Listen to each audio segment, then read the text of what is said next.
headlamps, light sources.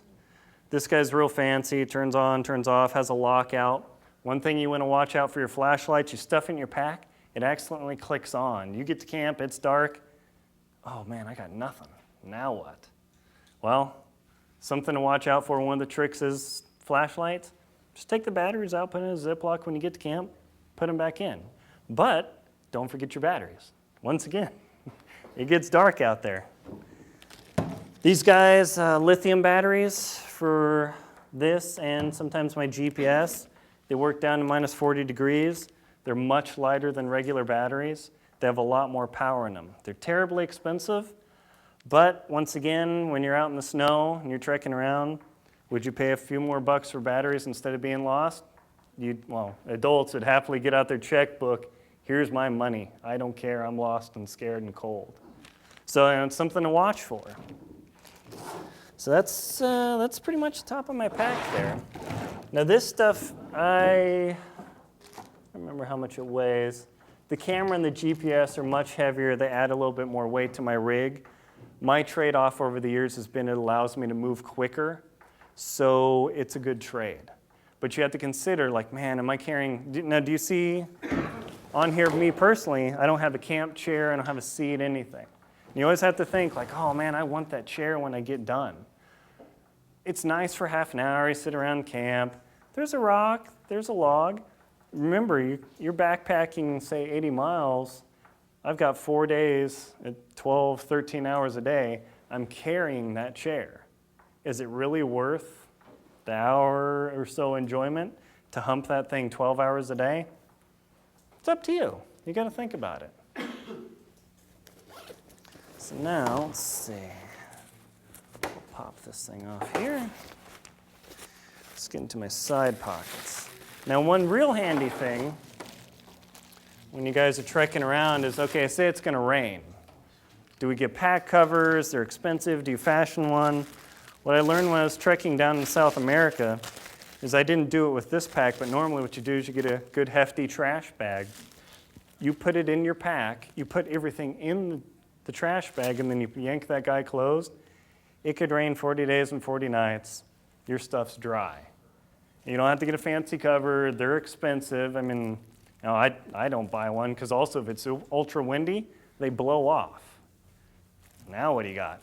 You put your stuff in a basic trash bag, you're golden. And say everything goes bad, you lose a lot of stuff, this is still a shelter. It fulfills multiple purposes. Plus, as you eat your food, I'll tend to throw the trash in between my garbage bag and my backpack. That way I keep my gear clean, I keep the goo off stuff, and maybe when I know conditions are bad, I'll actually double line this. So I'll have 2 bags in there and I throw the trash in between. Trash is contained, no goo on my clothes or gear, you're good. All right, let's see what else do we have in there. Mountain money. Don't forget it. All righty. Now you can carry fancy Nalgene balls, all sorts of water systems. Over the years I've tried lots of stuff and ultimately this has worked fine for me. And this is what I use for my normal trekking, not these pants, but my shorts pocket. I just drop it in there. I used one of these balls in Greenland for 108 miles and the only reason I lost it because I was sliding down a slope. It was loose in my pack. It dropped out. I lost it. But I was only 2 miles from the end, so don't carry too much weight. Very cheap, no problems. Let's see. Another one of these bottles is actually my fuel bottle. Now I'll show you my cooking gear in a moment, but for the cooking I use denatured alcohol, and I'll explain that a little bit more. But once again, cheap little bottle, no problems. That's what I was talking about as a primer. That's what I use. Mm-hmm. Yeah. What if you mistake the water bottle and the... Good. Okay. So what does it say on there? Fuel. Fuel. Yes. Gas, right. When you open them, you can smell it. But if you're tired and everything, that's why I also keep it in a Ziploc in a separate storage. It just slows you down just a little bit. But no, that's a good point. People do warn, like, I've been out, you're tired, you don't want to pour water into your stove because what's that going to do? And you certainly don't want to drink this. No, good question. If you guys have any questions, just stop me because I'll go blah, blah, blah, blah, blah. And then, dang, I wish I would have asked whatever. So, pretty good. Okay, let's get into this thing here. Now, there are a ton of backpacks on the market. This guy isn't manufactured anymore. It's called the G-Pack. It was made by Gregory. When you go buy a backpack, spend time. Try them out. Go to REI, A16, Nomad Adventures. Put weight in there. Load that thing to 15 or 20 pounds and walk around. You'd be amazed that even though it's $300, dang, that rubs on my hip. If it bugs you a little now, imagine after you've taken 50,000 steps and you go rub, rub, rub, you're going to be raw. Not fun. For my large capacity water, I use platypus containers. Yeah. Everybody has a different philosophy of what you carry water in. I like these because when I'm done with them, they're small, they're ultralight, they pack flat, but carry a patch kit. I've never damaged one yet, but it does happen. Disadvantage of this when you're trying to fill water in a stream, it's kind of a pain to get the water in here. But you hold it under, and then I take my Aquamira. I know this guy is 1 liter, 7 drops of each. I pour it in, half an hour, guaranteed clear water, no Giardia, no Cryptosporidium, anything. Other people say just use a 1 liter bottle, a 2 liter bottle. Have a 2 liter soda and you're good to go. These are about $7. 2 liter soda is what, $1? Cheap stuff. You don't have to spend a lot of money on some things. One thing you do want to spend a lot of money on, your boots. These are about $170. I found that's what fits me best. They're not cheap, but you can go cheap on a lot of stuff, but you go cheap on your shoes, you get blisters. Oh, man.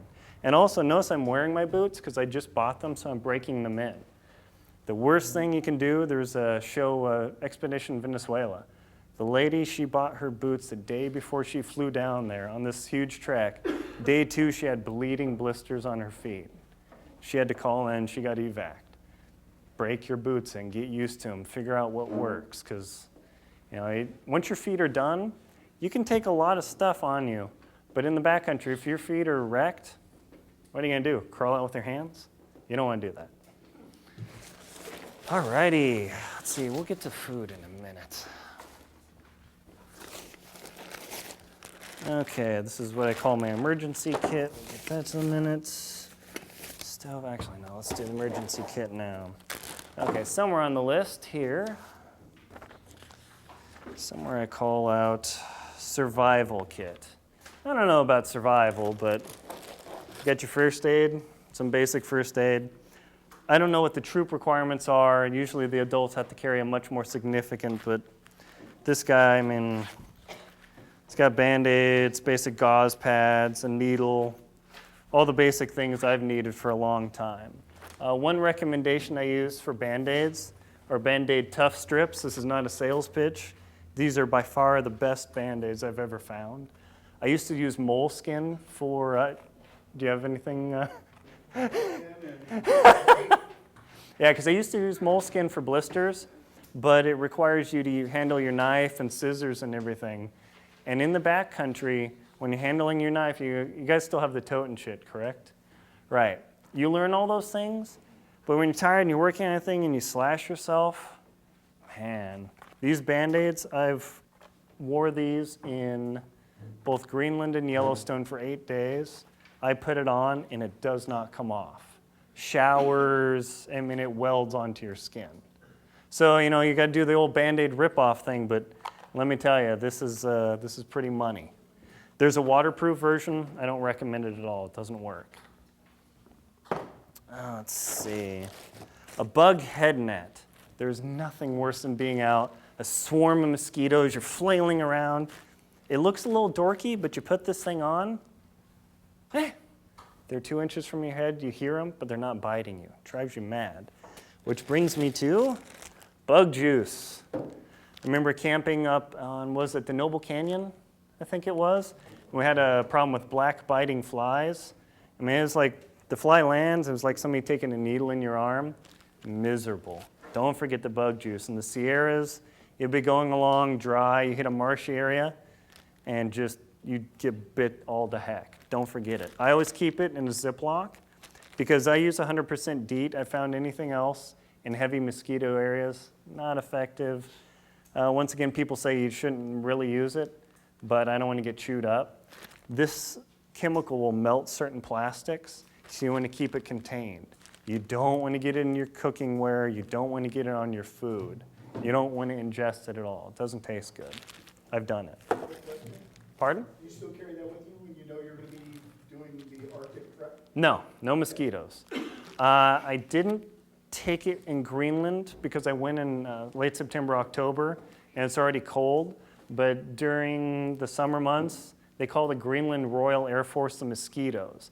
They literally will turn the sky gray, and it's horrible. Is this part of your 10 essentials? Maybe. This is the actual, pardon? Not sure? Okay. This actual compass is the one that I received in, I think, first class when I was a scout. Still points north, basic compass, weighs very little. If my GPS fails, what do I have? I still have my map and compass. Technology can fail and you'll go down pretty hard. Let's see, fire starter stuff. You can buy fancy tinder.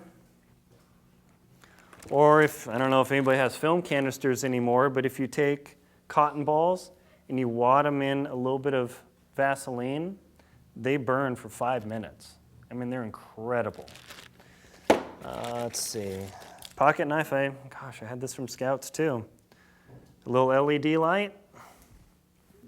A thermometer, it's for more gratification, doesn't have a lot of use. Whistle. How far can you yell? How far do you think in the forest people can hear you? Right, 100 yards maybe. It uses a lot of energy, it goes hoarse. Shh. Carries for a mile. Signaling mirror, you can signal for help at over 2 miles away. Your scout book, I think, still has that in there. I don't know if it still explains it, but it's good to have. Striker, pardon? Scout book doesn't, but the field book does. Okay, field book, right. Striker, matches wet, everything. This doesn't fail. A little bit of cord. Sunscreen. When you get baked and burned, you get dehydrated, you don't feel good. And this is one that my father actually suggested I started carrying around as your main buckle on your pack. If that thing breaks, because say you set your pack down, you step back, crunch. Oh. Now you're going to have to tie that thing. If your pack's kind of heavy, you're in a world of hurt. You carry this, you can totally save your trip. When I was in Greenland, there's no REI up there, there's no Kmart, no Walmart. I carried that because I knew if I broke that, my pack was 50 pounds. Am I going to be able to carry that on my shoulders? No way. So for normal out and back for a weekend trip, I won't carry it. But for longer trips, it's a big deal. All righty, let me stuff this back in here.